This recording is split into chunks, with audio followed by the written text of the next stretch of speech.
1993년 가을 서울 변두리의 어둠 속에서 한 남자가 평범한 승용차 한 대를 죽음의 덫으로 개조하기 시작했습니다.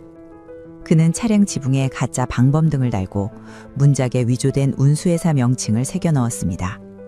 뒷좌석 문은 안에서 절대 열리지 않도록 잠금 장치를 조작했고 조수석 앞에는 타인의 운전 자격증을 끼워 넣었습니다. 1994년 9월 그 노란 승용차는 밤거리를 누비며 귀가를 서두르는 여성들을 유인하기 시작했습니다. 사람들은 안전한 택시라고 믿고 의심 없이 뒷좌석에 올랐지만 문이 닫히는 순간 그곳은 탈출 불가능한 감옥으로 변했습니다. 성진우라는 이름의 남자가 만든 위장된 안식처는 수많은 생명을 집어삼킨 움직이는 관이었습니다. 그날의 이야기 속으로 지금 시작합니다. 1993년 늦가을 서울 외곽의 한 허름한 쪽방촌에서 성진우는 창문 너머로 펼쳐진 도심의 야경을 바라보고 있었습니다. 화려한 네온사인들이 밤하늘을 수놓는 광경은 그에게 동경이 아닌 분노를 불러일으켰습니다. 38의 나이에 변변한 직업 하나 없이 공사 현장과 일용직 일자리를 전전하던 그에게 세상은 언제나 불공평한 장소였습니다. 성진우는 자신이 왜 이렇게 살아야 하는지 이해할 수 없었고 그 분노는 점차 사회 전체를 향한 증오로 변질되어 갔습니다. 어느 추운 겨울밤, 성진우는 마지막 남은 일당을 손에 쥐고 번화가를 걷고 있었습니다. 그의 앞을 지나가는 사람들은 저마다 따뜻한 코트를 입고 웃으며 대화를 나누고 있었지만 그는 낡은 점퍼 하나로 매서운 바람을 견디어야 했습니다. 길모퉁이에서 손을 댄 한 여성이 택시를 잡는 모습이 그의 시선에 사로잡았습니다.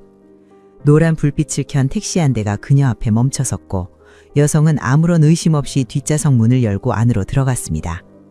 성진우는 그 순간 묘한 감정을 느꼈습니다. 사람들은 택시라는 이유만으로 낯선 차량에 완전한 신뢰를 보내며 몸을 맡긴다는 사실이 그에게는 충격적으로 다가왔습니다. 그날 이후 성진우는 밤거리에서 택시를 관찰하는데 많은 시간을 보냈습니다. 지붕 위에 방범등, 차체에 적힌 회사명, 그리고 조수석 앞에 붙어있는 운전자 신분증까지 모든 것을 세밀하게 들여다보았습니다. 그는 이것들이 단지 형식적인 표식에 불과하며 실제로 승객들이 차량의 진위를 확인하는 경우는 거의 없다는 사실을 깨달았습니다. 사람들은 그저 노란 불빛과 차체의 겉모습만 보고도 안전하다고 판단했습니다. 성진우는 그 무방비한 신뢰야말로 세상에서 가장 취약한 급소라고 생각했습니다. 1994년 초봄, 성진우는 자신이 쌓아둔 전 재산을 털어 중고차 시장을 찾았습니다. 그는 오래된 승용차들 사이를 천천히 걸으며 자신의 계획에 가장 적합한 차량을 물색했습니다. 너무 눈에 띄어서도 안 되고 그렇다고 너무 낡아서 의심을 살 정도여서도 안 됐습니다. 그가 최종적으로 선택한 것은 연식이 몇 년 된 중형 승용차였습니다. 외관은 무난했고 엔진 상태도 나쁘지 않았으며 무엇보다 내부 공간이 넓어 개조 작업을 하기에 적합해 보였습니다. 성진우는 중고차 딜러에게 현금을 건네며 차량을 인수했고 그 순간부터 그의 비뚤어진 계획은 본격적으로 시작되었습니다. 성진우는 차를 몰고 빈 창고와 폐 공장을 찾아다녔습니다. 그는 며칠간 빈 창고와 폐 공장을 찾아다녔고 결국 오래전 폐업한 작은 정비소 건물을 발견했습니다. 건물의 셔터는 녹슬어 있었고 주변에는 폐자재들이 아무렇게나 널려 있었지만 성진우에게는 완벽한 은신처였습니다. 그는 힘겨운 작업 끝에 셔터를 열고 차량을 안으로 밀어 넣었습니다. 먼지 가득한 창고 안에서 그는 처음으로 안도의 훈숨을 내쉬었습니다. 이제 이곳에서 아무도 방해받지 않고 자신만의 작업을 진행할 수 있었습니다. 성진우는 창고 구석에서 낡은 공구함을 발견했고 그 안에는 과거 정비소에서 사용하던 각종 도구들이 남아 있었습니다. 드라이버, 렌치, 철사, 절단기 등 그가 필요로 하는 거의 모든 것이 갖춰져 있었습니다. 그는 이것이 마치 운명처럼 느껴졌고 자신의 계획이 정당하다는 착각에 빠져들었습니다. 성진우는 공구들을 차량 옆에 늘어놓고 노트 한 권을 꺼내 개조 작업의 순서를 정리하기 시작했습니다. 첫 번째는 차량 지붕에 가짜 방범등을 설치하는 것, 두 번째는 차체에 운수회사 명칭을 새기는 것, 세 번째는 뒷좌석 문의 잠금 장치를 조작하는 것이었습니다. 며칠 동안 성진우는 창고 안에서 외부와의 접촉을 완전히 끊고 작업에 몰두했습니다. 그는 낮에는 잠을 자고 밤이 되면 차량 개조 작업을 이어갔습니다. 작은 랜턴 불빛 아래에서 그가 만들어가는 것은 단순한 이동수단이 아니라 타인의 경계심을 완벽히 무너뜨릴 거대한 가면이었습니다. 성진우는 자신이 세상에 버림받았다고 믿었고 그 억울함을 사회에 되갚아주겠다는 일그러진 복수심에 사로잡혀 있었습니다. 창고 밖에서는 평범한 일상이 흘러가고 있었지만 그 어둠 속에서는 끔찍한 악의가 조금씩 형체를 갖춰가고 있었습니다. 성진우의 손끝에서 평범한 승용차는 점차 죽음의 덫으로 변모하기 시작했습니다. 그는 매일 밤 작업을 마친 뒤 차 안에 앉아 자신이 만든 공간을 바라보며 기묘한 만족감을 느꼈습니다. 세상이 자신을 무시하고 외면했다면 이제 그는 세상이 가장 믿는 것을 이용해 되갚아줄 것이었습니다. 그의 비뚤어진 설계는 이제 막 시작되었고 그 끝에는 돌이킬 수 없는 비극이 기다리고 있었습니다. 1994년 8월 초 성진우는 창고 안에서 가장 중요한 작업을 시작했습니다. 바로 차량 지붕 위에 올릴 가짜 방범등을 제작하는 일이었습니다. 그는 며칠 전 폐차장을 돌아다니며 실제 택시에서 떼어낸 낡은 방범등 하나를 구해왔지만 그것만으로는 부족했습니다. 전선이 끊어져 있었고 플라스틱 케이스에는 금이가 있었기 때문입니다. 성진우는 인근 철물점에서 구입한 노란색 아크릴판과 작은 전구를 이용해 방범등을 복원하기 시작했습니다. 그의 손은 떨렸지만 작업에 몰두할수록 묘한 흥분이 그를 사로잡았습니다. 방범등의 외형을 완성한 성진우는 이제 그것을 차량 지붕에 고정시킬 방법을 고민했습니다. 단순히 접착제로 붙이기에는 주행 중 떨어질 위험이 있었고 그렇다고 지붕에 구멍을 뚫어 볼트로 고정하기에는 흔적이 너무 명확하게 남았습니다. 그는 결국 강력한 자석과 금속판을 이용한 탈부착식 구조를 선택했습니다. 밤에만 방범등을 부착하고 낮에는 떼어내 숨길 수 있다면 의심을 피하기에 훨씬 유리하다고 판단했기 때문입니다. 성진우는 며칠 밤을 꼬박 새우며 방범등의 배선을 차량 내부 전기계통에 연결했습니다. 마침내 스위치를 올렸을 때 노란 불빛이 창고 천장을 밝히는 순간 그는 자신도 모르게 소름이 돋는 것을 느꼈습니다. 다음 단계는 차체에 운수회사 명칭을 새겨 넣는 작업이었습니다. 성진우는 실제 택시회사들의 명칭을 조사했지만 그대로 사용하기에는 리스크가 너무 컸습니다. 그는 실존하진 않지만 그럴듯하게 들리는 가상의 회사명을 고안했습니다. 진선운수라는 이름이었습니다. 그는 문구점에서 구입한 스텐실 도구와 검은색 페인트를 이용해 조수석과 운전석 문짝에 조심스럽게 글자를 새겨 넣었습니다. 첫 시도는 실패했습니다. 글씨가 삐뚤어지고 페인트가 번져 마치 어린아이가 장난친 것처럼 보였기 때문입니다. 성진우는 화가 나서 걸레로 페인트를 지워냈고 다시 신중하게 작업을 반복했습니다. 두 번째 시도에서 그는 자를 대고 수평을 맞춰가며 한 획 한 획 정성스럽게 글자를 완성했습니다. 멀리서 봤을 때 실제 영업용 차량처럼 보일 만큼 완성도가 높았습니다. 성진우는 이제 차량 내부로 시선을 돌렸습니다. 조수석 앞 대시보드에는 투명한 플라스틱 케이스를 부착하고 그 안에 타인의 운전 자격증 사본을 끼워 넣었습니다. 그 자격증은 한 달 전 그가 일용직 일을 하던 현장에서 우연히 습득한 것이었습니다. 사진 속 남자는 성진우와 나이대가 비슷했지만 얼굴은 전혀 달랐습니다. 그러나 성진우는 대부분의 승객들이 자격증 사진을 자세히 들여다보지 않는다는 사실을 알고 있었습니다. 사람들은 그저 자격증이 있다는 사실 자체만으로 안심했습니다. 그는 케이스를 대시보드에 단단히 고정시키고 각도를 조절해 뒷좌석에서도 자연스럽게 보이도록 배치했습니다. 가장 중요한 작업이 남아 있었습니다. 바로 뒷좌석 문의 잠금 장치를 조작하는 일이었습니다. 성진우는 문짝 내부 패널을 분해하고 잠금 메커니즘을 노출시켰습니다. 그는 며칠간 자동차 정비 관련 서적을 읽으며 문 잠금 구조를 공부했고 어떻게 하면 안에서는 열리지 않으면서도 밖에서 보기에는 정상적으로 보이게 할 수 있을지 고민했습니다. 성진우는 결국 내부 손잡이와 잠금 장치를 연결하는 와이어를 절단하고 그 자리에 가짜 연결부를 설치했습니다. 겉으로 보기에 손잡이는 멀쩡했지만 아무리 당겨도 문은 절대 열리지 않았습니다. 오직 운전석의 중앙 제어 스위치로만 문을 열 수 있도록 설계한 것입니다. 그는 작업을 마친 뒤 직접 뒷좌석에 앉아 문을 열어보려 시도했습니다. 손잡이를 수십 번 당겨봤지만 문은 꿈쩍도 하지 않았습니다.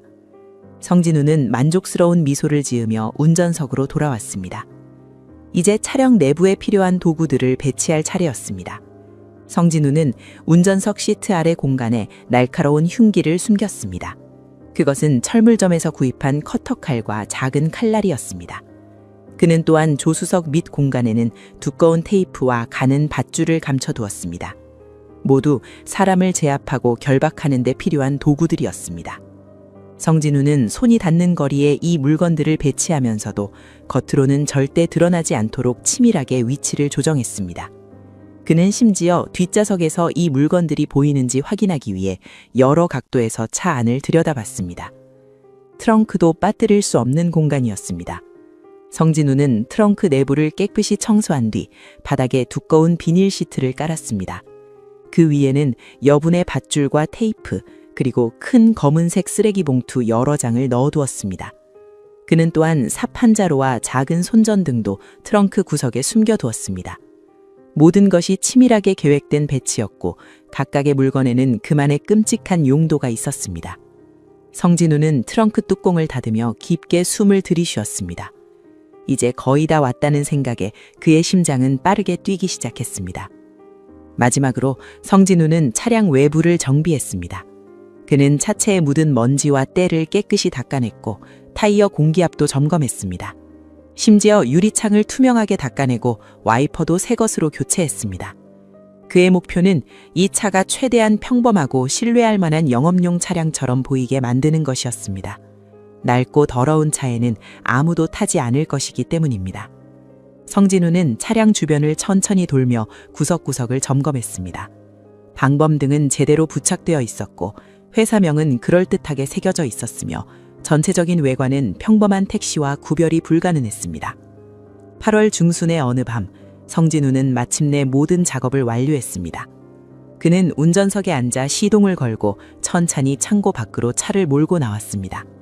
한밤중의 거리는 조용했고 가로등 불빛 아래서 그의 차량은 여느 택시와 다를 바 없어 보였습니다. 성진우는 백밀러로 자신의 얼굴을 바라봤습니다. 그 안에는 더 이상 초라한 일용직 노동자가 아닌 거대한 가면을 쓴 괴물이 비치고 있었습니다. 그는 엑셀을 밟으며 어둠 속으로 사라졌습니다. 평범한 승용차는 이제 완벽하게 위장된 죽음의 기계로 다시 태어났고 그것은 곧 무고한 생명들을 집어삼킬 준비를 마쳤습니다. 1994년 9월 2일 금요일 밤 11시 서울 구로구의 한 공단 지역에서 28살 여성 김미선은 야근을 마치고 회사 정문을 나섰습니다. 그녀는 이제 막 입사 3년 차가 된 평범한 회사원이었고 이날도 마감 업무 때문에 늦은 시간까지 남아 있어야 했습니다. 미선은 어깨에 가방을 메고 인적이 드문 거리를 걸으며 손목시계를 확인했습니다. 이 시간이면 버스는 이미 끊겼고 지하철역까지 가려면 어두운 골목길을 20분 이상 걸어야 했습니다. 그녀는 잠시 망설이다가 큰 도로 쪽으로 방향을 틀었습니다. 택시를 잡는 편이 훨씬 안전하고 빠를 것 같았기 때문입니다. 미선이 대로변에 서서 손을 들어 올렸을 때 멀리서 노란 불빛을 켠 차량 한 대가 천천히 다가오는 것이 보였습니다. 차량은 그녀 앞에 부드럽게 멈춰섰고 운전석 창문이 내려가며 40대로 보이는 남자의 얼굴이 나타났습니다. 어디 가세요? 남자의 목소리는 무뚝뚝했지만 위압적이지는 않았습니다. 미선은 자신의 집 주소를 말하며 뒷좌석 문을 열었습니다. 차 안은 생각보다 깨끗했고 조수석 앞에는 운전자 자격증이 투명 케이스에 담겨 있었습니다. 그녀는 안도의 한숨을 내쉬며 가방을 옆에 놓고 자리에 앉았습니다. 문이 닫히는 소리가 들렸고 차는 곧 출발했습니다. 성진우는 밀러로 뒷좌석의 여성을 훔쳐봤습니다. 그녀는 키고는 표정으로 창밖을 바라보고 있었고 경계하는 기색은 전혀 없었습니다. 성진우의 심장은 미친 듯이 뛰기 시작했습니다. 그는 며칠 동안 이 순간을 상상해왔지만 막상 실제 사람을 태우고 나니 손에 땀이 나고 호흡이 가빠졌습니다. 그는 일부러 천천히 운전하며 목적지 방향으로 향하는 척했습니다. 미선은 차창 밖으로 스쳐 지나가는 거리 풍경을 무심하게 바라보며 오늘 있었던 일들을 떠밀리고 있었습니다. 그녀는 집에 도착하면 샤워를 하고 따뜻한 차 한 잔을 마시며 쉴 생각에 미소를 지었습니다. 하지만 10분쯤 지났을 때 미선은 뭔가 이상함을 느끼기 시작했습니다. 차가 익숙한 길이 아닌 낯선 방향으로 가고 있었기 때문입니다. 그녀는 조심스럽게 앞으로 몸을 기울이며 물었습니다. 기사님, 지금 어디로 가시는 거예요? 이 길은 제가 가는 방향이 아닌 것 같은데요? 성진우는 대답하지 않았습니다. 그는 그저 핸들을 더욱 꽉 쥐고 속도를 높였습니다. 미선의 목소리에 불안감이 섞이기 시작했습니다. 저기요, 기사님, 지금 제 말 들으세요. 그러나 차는 점점 더 외곽으로 인적이 드문 국도 쪽으로 향했습니다. 미선은 이제 공포를 느끼기 시작했습니다. 그녀는 급히 뒷좌석 문 손잡이를 잡고 힘껏 당겼습니다. 하지만 손잡이는 허공을 헛돌았고 문은 미동도 하지 않았습니다. 그녀는 반대쪽 문도 시도했지만 결과는 같았습니다. 문이 안 열려요. 기사님, 문 좀 열어주세요. 미선의 목소리는 이제 비명에 가까웠습니다. 성진우는 여전히 침묵을 유지한 채 차를 몰았습니다. 그의 얼굴에는 기묘한 미소가 번지고 있었습니다. 차는 이제 완전히 도심을 벗어나 어두운 산길로 접어들었습니다. 가로등도 없는 그곳에서 미선은 절망적으로 깨달았습니다. 자신이 탄 이 차는 안전한 택시가 아니라 움직이는 감옥이었다는 것을 말입니다. 미선은 가방 안을 뒤지며 뭐라도 찾으려 했지만 무기가 될 만한 것은 아무것도 없었습니다. 그녀는 울먹이며 애원하기 시작했습니다. 제발요, 저를 보내주세요. 집에 어머니가 기다리고 계세요. 저한테 왜 이러시는 거예요? 하지만 성진우는 차를 더욱 깊은 산속으로 몰았습니다. 헤드라이트 불빛만이 앞길을 비추는 그곳에서 차는 마침내 한적한 공터에 멈춰섰습니다. 엔진 소리가 꺼지고 무거운 침묵이 흘렀습니다. 미선은 온몸이 굳어버린 채 뒷좌석에서 떨고 있었습니다. 성진우는 천천히 운전석 문을 열고 밖으로 나왔습니다. 그는 차량 주변을 돌며 주변을 살폈습니다. 사방은 칠흑같이 어두웠고 나무들의 실루엣만이 희미하게 보였습니다. 인기척은 전혀 느껴지지 않았습니다. 그는 조수석 밑에서 테이프와 밧줄을 꺼냈고 뒷좌석 문을 열었습니다. 미선은 마지막 희망을 걸고 문이 열리는 순간 밖으로 뛰쳐나가려 했지만 성진우는 재빨리 그녀의 팔을 붙잡았습니다. 어둠 속에서 벌어진 격투는 일방적이었습니다. 성진우는 체구도 컸고 힘도 셌지만 미선은 평범한 여성일 뿐이었습니다. 몇 분 후 미선은 손목과 발목이 밧줄로 묶인 채 차 박당바닥에 쓰러져 있었습니다. 그녀의 입에는 테이프가 붙어 있었고 눈에서는 눈물이 끝없이 흘러내렸습니다. 성진우는 숨을 고르며 그녀를 내려다봤습니다. 그는 자신이 계획했던 일이 실제로 이루어졌다는 사실에 전율했습니다. 세상이 자신을 무시했던 것처럼 이제 그는 누군가를 완전히 지배하고 있었습니다. 그는 손전등을 켜고 주변을 더 살폈습니다. 이곳은 그가 며칠 전 미리 답사해둔 장소였습니다. 인근에 민가도 없었고 길에서도 한참 떨어진 곳이었습니다. 성진우는 트렁크를 열고 안에서 삽을 꺼냈습니다. 그는 나무 아래 부드러운 흙을 골라 땅을 파기 시작했습니다. 달빛도 없는 그 밤 삽이 흙을 파는 소리만이 고요한 산속에 울려 퍼졌습니다. 미선은 몇 미터 떨어진 곳에서 그 소리를 들으며 절망에 빠졌습니다. 그녀는 눈을 감고 어머니의 얼굴을 떠올렸습니다. 어머니는 지금쯤 딸이 돌아오기를 기다리며 현관문 쪽을 바라보고 계실 것입니다.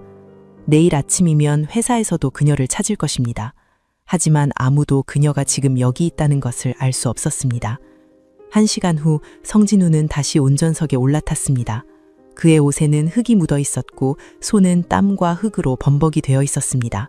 그는 시동을 걸고 천천히 산길을 빠져나왔습니다.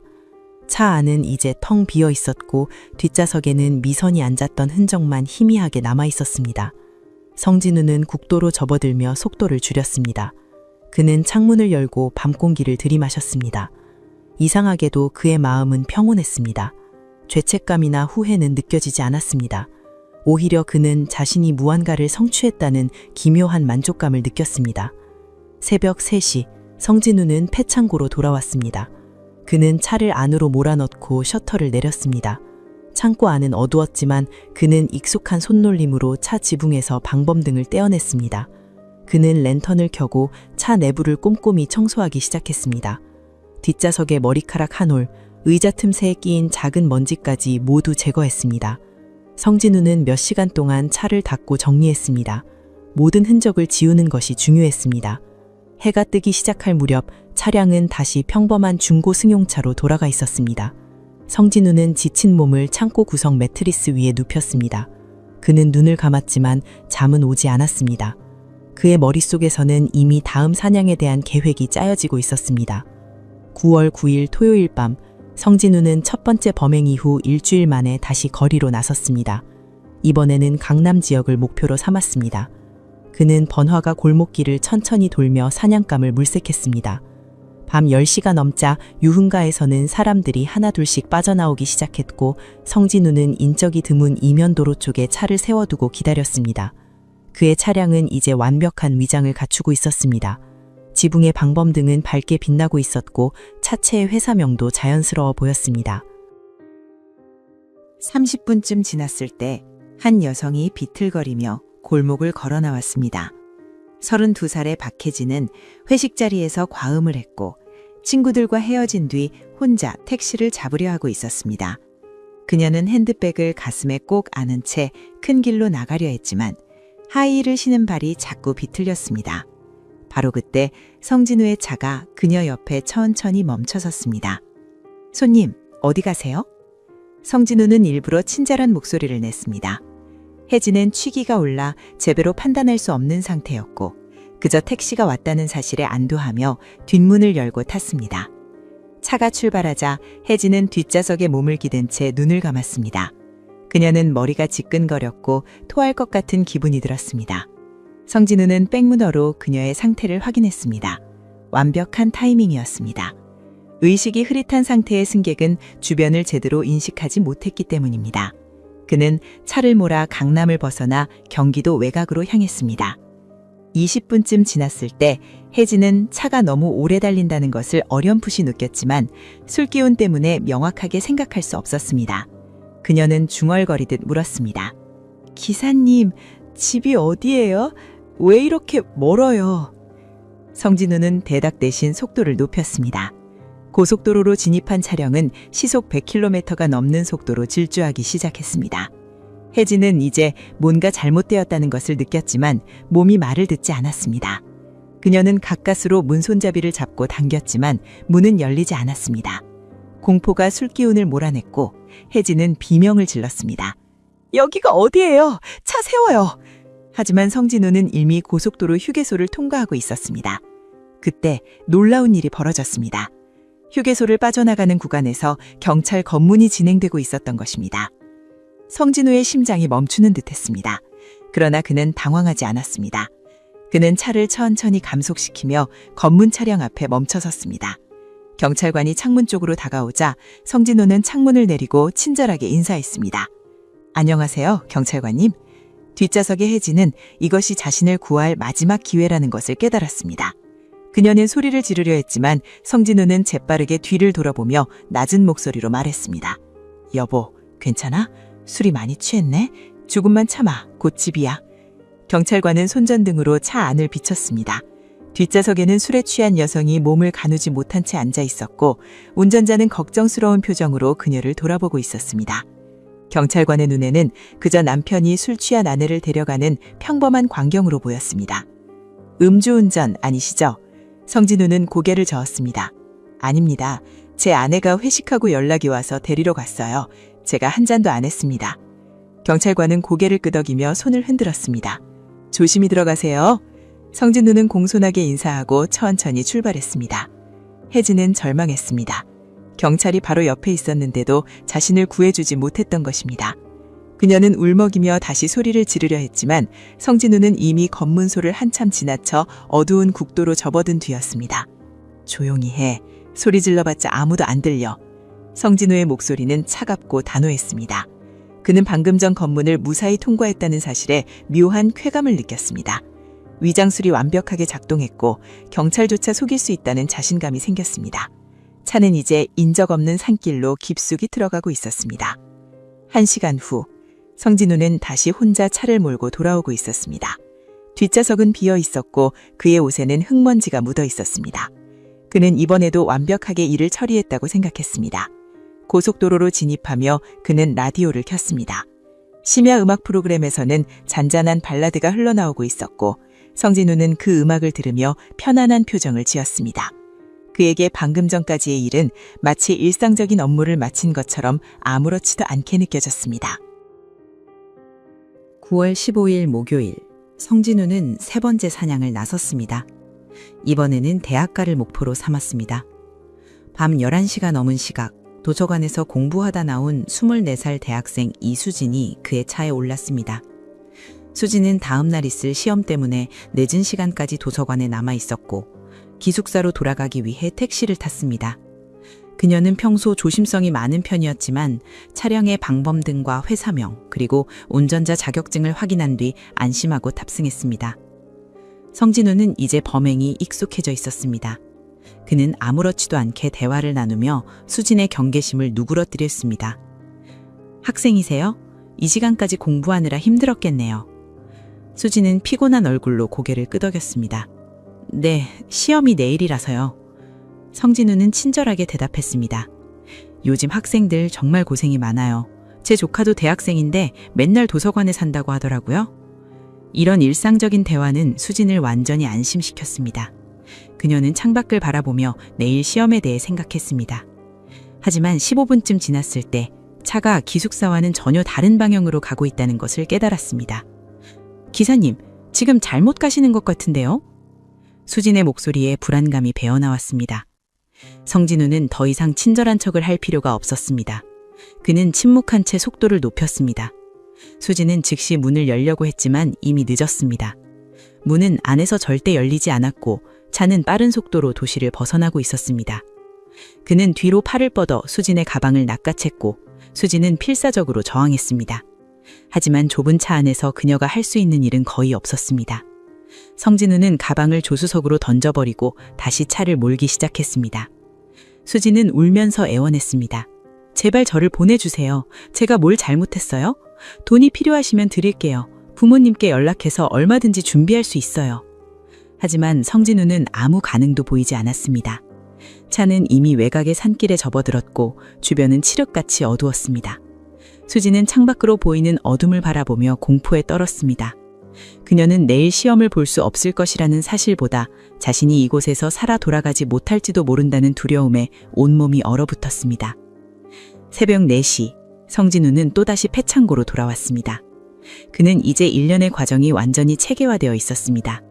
방범등을 떼어내고 방 내부를 청소하고 옷을 갈아입고 모든 증거를 제거하는 것까지 마치 공장에서 제품을 생산하듯 기계적으로 진행했습니다. 성진우는 창고 구석에 놓인 낡을 거울 앞에 섰습니다. 거울 속 그의 얼굴은 여전히 평범해 보였습니다. 길거리를 지나다니는 수많은 사람들 중 하나처럼 특별할 것 없는 얼굴이었습니다. 하지만 그는 알고 있었습니다.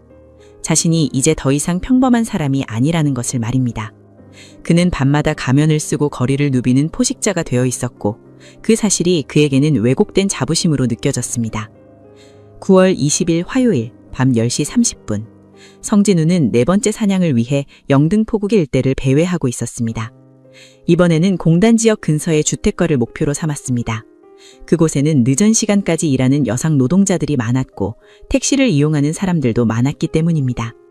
성진우는 이미 3번의 성공적인 범행으로 자신감이 넘쳐 있었습니다. 그는 방범등을 켜고 골목길을 천천히 돌며 적당한 타겟을 물색했습니다. 그의 눈에 한 여성이 들어왔습니다. 35살의 최은영은 봉제 공장에서 야근을 마치고 막 퇴근하는 길이었습니다. 은영은 두 아이의 엄마였고 생계를 위해 매일 밤늦게까지 일해야 했습니다. 남편은 3년 전 교통사고로 세상을 떠났고 그녀는 혼자 두 아이를 키우며 악착같이 살아가고 있었습니다. 오늘도 허리가 끊어질 듯 아팠지만 집에 가면 아이들이 기다리고 있다는 생각에 발걸음을 옮겼습니다. 버스 정류장까지는 10분 정도 걸어야 했지만 이 시간이면 막차는 이미 지나갔을 것입니다. 은영이 한숨을 쉬며 걷고 있을 때 뒤에서 차 한 대가 천천히 다가왔습니다. 손님, 택시 필요하세요? 성진우의 목소리가 들렸습니다. 은영은 잠시 망설였습니다. 택시비가 아까웠기 때문입니다. 하지만 너무 피곤했고 빨리 집에 가서 아이들을 확인하고 싶었습니다. 그녀는 차량을 확인했습니다. 지붕에는 방범등이 있었고 차체에는 운수회사 이름이 적혀 있었습니다. 은영은 고개를 끄덕이며 뒷문을 열고 탔습니다. 아저씨, 면목동까지 가주세요. 성진우는 친절하게 대답했습니다. 네, 알겠습니다. 차가 출발했고 은영은 창밖을 바라보며 오늘 하루를 떠올렸습니다. 아침 6시에 일어나 아이들 아침을 챙기고 학교에 보낸 뒤 공장에 출근해서 12시간을 일했습니다. 저녁은 제대로 먹지도 못했습니다. 하지만 15분쯤 지났을 때 은영은 차가 이상한 방향으로 가고 있다는 것을 눈치챘습니다. 그녀는 이 지역에서 오래 살았기 때문에 길을 잘 알고 있었습니다. 기사님, 지금 반대로 가시는 것 같은데요? 은영의 목소리는 단호했습니다. 성진우는 변명을 늘어놓았습니다. 아, 앞쪽에 공사 중이라서 돌아가는 겁니다. 하지만 은영은 쉽게 속지 않았습니다. 무슨 공사요? 제가 매일 이 길로 다니는데 공사하는 곳 없어요. 지금 당장 차 세워요. 그녀의 목소리에는 이전 피해자들과는 다른 강인함이 배어 있었습니다. 성진우는 은영이 생각보다 까다롭다는 것을 느꼈습니다. 그는 더 이상 설명하지 않고 속도를 높였습니다. 은영은 즉시 문을 열려고 했지만 역시 열리지 않았습니다. 그녀는 순간적으로 상황을 파악했습니다. 이것은 보통 택시가 아니었습니다. 은영은 소리를 지르며 창문을 주먹으로 두드렸지만 차는 이미 도심을 벗어나 외곽으로 향하고 있었습니다. 성진우는 백미러로 그녀를 쳐다보며 차갑게 말했습니다. 조용히 해. 소리 질러봤자 소용없어. 하지만 은영을 쉽게 포기하지 않았습니다. 그녀는 가방 안을 뒤지며 뭐라도 찾으려 했습니다. 30분 후 차는 경기도 외곽의 한적한 산길에 멈춰섰습니다. 성진우는 시동을 끄고 뒤를 돌아봤습니다. 은영은 뒷좌석 구석에 몸을 웅크리고 있었지만 그녀의 눈빛에는 두려움보다 분노가 더 많이 담겨 있었습니다. 당신이 뭘 하려는지 모르겠지만 나한테는 안 통할 거예요. 나는 두 아이의 엄마고 죽어도 그냥 죽지 않아요. 성진우는 코웃음을 쳤습니다. 그는 운전석 문을 열고 내렸습니다. 밤 공기는 차가웠고 주변은 칠흑같이 어두웠습니다. 그는 조수석에서 밧줄과 테이프를 꺼내 뒷문을 열었습니다. 문이 열리는 순간 은영은 전력을 다해 성진우를 밀쳤습니다. 그녀의 몸은 작았지만 필사적인 힘은 상상 이상이었습니다. 성진우는 균형을 잃고 뒤로 비틀거렸고 은영은 그 틈을 타 차 밖으로 뛰쳐나왔습니다. 그녀는 하이힐을 벗어던지고 맨발로 어둠 속을 달리기 시작했습니다. 성진우는 황급히 몸을 일으켜 그녀를 쫓았습니다. 인연이 어디로? 그의 고함이 산속에 울려 퍼졌습니다. 은영은 뒤를 돌아보지 않고 계속 달렸습니다. 나무 뿌리에 발이 걸려 넘어졌지만 그녀는 일어나 다시 달렸습니다. 어둠 속에서 은영은 방향 감각을 잃었습니다. 그녀는 가파른 산비탈이 나타난 것을 깨닫지 못하고 계속 달리다가 발을 헛디뎠습니다. 순간 그녀의 몸이 공중으로 떠올랐고 그대로 비탈 아래로 굴러 떨어졌습니다. 몸이 바위와 나무에 부딪히며 엄청난 고통이 밀려왔지만 은영은 비명을 참았습니다. 소리를 내는 순간 자신의 위치가 드러날 것이기 때문입니다. 그녀는 가시덤불 속으로 몸을 밀어 넣었습니다. 날카로운 가시들이 피부를 찢었지만 은영은 이를 악물고 참았습니다. 그녀는 숨을 죽이고 가만히 있었습니다. 성진우는 손전등을 켜고 비탈 위에서 아래를 비쳤습니다. 하지만 울창한 나무들과 덤불 때문에 아무것도 보이지 않았습니다. 그는 조심스럽게 비탈을 내려가며 주변을 수색했습니다. 나와, 어차피 못 도망가. 그의 목소리가 숲속을 울렸지만 대답은 없었습니다. 은영은 덤불 속에서 몸을 더욱 움츠렸습니다. 손전등 불빛이 그녀가 숨은 곳에서 불과 몇 미터 떨어진 곳을 비쳤지만 성진우는 그녀를 발견하지 못했습니다. 그는 20분 넘게 숲을 헤매며 수색했지만 아무런 성과가 없었습니다. 그때 멀리서 자동차 소리가 들렸습니다. 성진우는 깜짝 놀라 귀를 기울였습니다. 대형 트럭으로 보이는 차량이 산길을 따라 이쪽으로 오고 있었습니다. 만약 누군가 자신의 차를 발견하면 큰일이었습니다. 성진우는 수색을 포기하고 급히 차로 돌아갔습니다. 그는 시동을 걸고 헤드라이트를 켠 채 산길을 빠져나가기 시작했습니다. 트럭과 마주치지 않기 위해 그는 속도를 높여 먼저 산을 내려갔습니다. 그의 머릿속은 복잡했습니다. 처음으로 계획이 틀어진 것입니다. 은영은 찻소리가 완전히 사라질 때까지 덤불 속에서 움직이지 않았습니다. 한참이 지난 후 그녀는 조심스럽게 몸을 일으켰습니다. 온몸이 상처투성이었고 피가 흘렀지만 그녀는 살아있었습니다. 은영은 떨리는 다리로 비탈을 기어올라 산길로 나왔습니다. 주변은 여전히 어두웠지만 멀리 희미한 불빛이 보였습니다. 그녀는 그쪽을 향해 걷기 시작했습니다. 30분쯤 걸었을 때 작은 민가 한 채가 나타났습니다. 은영은 대문을 두드렸습니다. 도와주세요. 제발 도와주세요. 잠에서 깬 노부부가 문을 열었고 피투성이가 된 여성을 보고 깜짝 놀랐습니다. 아이고, 이게 무슨 일이야?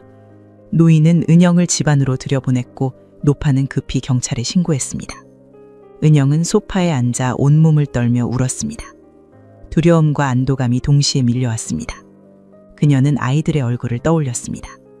조금만 더 늦었다면 영영 아이들을 볼 수 없었을 것입니다. 20분 후 경찰차가 도착했습니다. 경찰관들은 은영의 상태를 확인하고 즉시 병원으로 후송했습니다. 병원 응급실에서 치료를 받은 은영은 다음날 아침 경찰 조사를 받았습니다. 그녀는 최대한 자세히 사건을 설명했습니다. 가짜 택시였어요. 지붕에 방범등이 달려 있었고 차체에는 한성운수라는 이름이 적혀 있었어요. 운전자는 40대 남자였고 키는 175cm 정도였어요. 그리고 뒷좌석 문은 안에서 절대 열리지 않았어요. 아무리 당겨도 손잡이만 헛돌았어요. 형사는 메모를 하며 물었습니다. 차량 번호는 기억하시나요? 은영은 고개를 저었습니다. 어두워서 잘 안 보였어요. 하지만 회색 승용차였고 조수석 앞에 다른 사람 자격증이 붙어 있었어요. 은영의 증언은 경찰에게 중요한 단서가 되었습니다. 같은 시기 실종된 여성들의 사건과 연결될 가능성이 높았기 때문입니다. 경찰은 즉시 가짜 택시에 대한 경계령을 내렸고 모든 경찰서와 검문소에 차량 특징을 전파했습니다. 은영은 병실 침대에 누워 창밖을 바라봤습니다. 그녀는 살아남았지만 다른 여성들은 어떻게 되었을까 하는 생각에 가슴이 아팠습니다. 그녀가 탈출한 그 산속 어딘가에는 아직 발견되지 못한 비극이 숨겨 있을지도 몰랐습니다. 은영의 용기 있는 탈출은 성진우의 완벽했던 가면에 처음으로 균열을 만들어냈고 그 균열은 곧 그를 파멸로 이끄는 시작점이 되었을 것입니다. 9월 21일 수요일 오전, 성진우는 폐창고 안에서 라디오를 켜고 있었습니다. 아침 뉴스에서 아나운서의 목소리가 흘러나왔습니다. 어젯밤 경기도 외곽에서 가짜 택시를 이용한 납치 미수 사건이 발생했습니다. 피해 여성은 극적으로 탈출했으며 경찰은 회색 승용차에 가짜 방범등을 단 차량을 추적 중입니다. 시민 여러분께서는 택시 이용 시 각별히 주의하시기 바랍니다.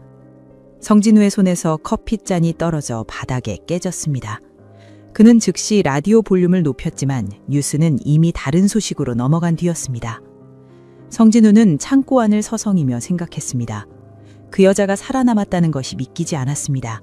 그는 분명 그녀가 어둠 속으로 사라지는 것을 봤지만 설마 탈출에 성공했을 줄은 몰랐습니다. 더 큰 문제는 그녀가 경찰의 차량의 특징을 상세히 알렸다는 점이었습니다. 방범등, 회사명, 그리고 뒷좌석 문이 열리지 않는다는 사실까지 모두 노출되었을 것입니다. 성진우는 자신의 차를 바라봤습니다. 지금까지 완벽한 위장 도구였던 그 차량이 이제는 거대한 표적이 되어버렸습니다. 그는 즉시 행동에 나섰습니다. 성진우는 공구를 들고 차 지붕으로 올라가 방범등을 떼어냈습니다. 그동안 그에게 수많은 희생자를 안겨준 노란 불빛의 덫이었지만 이제는 자신을 위험에 빠뜨리는 증거물이 되었습니다. 그는 방범등을 창고 구석 수풀 속에 던져버렸습니다. 다음으로 그는 문짝에 새겨진 진선운수라는 글자를 지우기 시작했습니다. 샌드페이퍼로 문지르고 솔벤트를 부어 페인트를 벗겨냈습니다. 2시간의 작업 끝에 차체는 다시 평범한 회색 승용차로 돌아갔지만 성진우는 여전히 불안했습니다. 정오가 지나자 성진우는 뉴스를 더 확인하기 위해 근처 편의점으로 걸어갔습니다. 그는 신문을 사서 구석 벤치에 앉아 펼쳤습니다. 사회면 한쪽에 작은 기사가 실려 있었습니다. 가짜 택시 납치범 추적 중, 경찰 비상경계령 발령. 기사는 피해자의 증언을 바탕으로 차량의 특징과 범인의 인상착의를 자세히 설명하고 있었습니다. 성진우는 자신의 얼굴이 묘사된 부분을 읽으며 식은땀을 흘렸습니다. 40대 남성, 키 약 175cm, 단발머리, 무뚝뚝한 인상.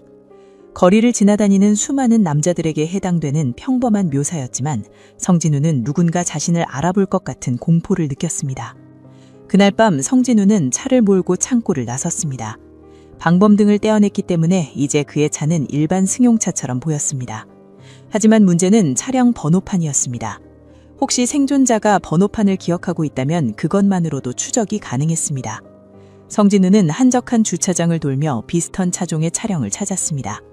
그는 조심스럽게 주변을 살핀 뒤 공구를 꺼내 다른 차의 번호판을 떼어냈습니다. 5분도 안 되는 빠른 작업이었습니다. 그는 자신의 번호판과 교체한 뒤 재빨리 그곳을 빠져나왔습니다. 하지만 도로 위의 상황은 그가 예상했던 것보다 훨씬 심각했습니다. 주요 도로마다 경찰 검문소가 설치되어 있었고 경찰관들은 모든 회색 승용차를 꼼꼼히 검문하고 있었습니다. 성진우는 검문소를 발견하자 황급히 유턴을 했습니다.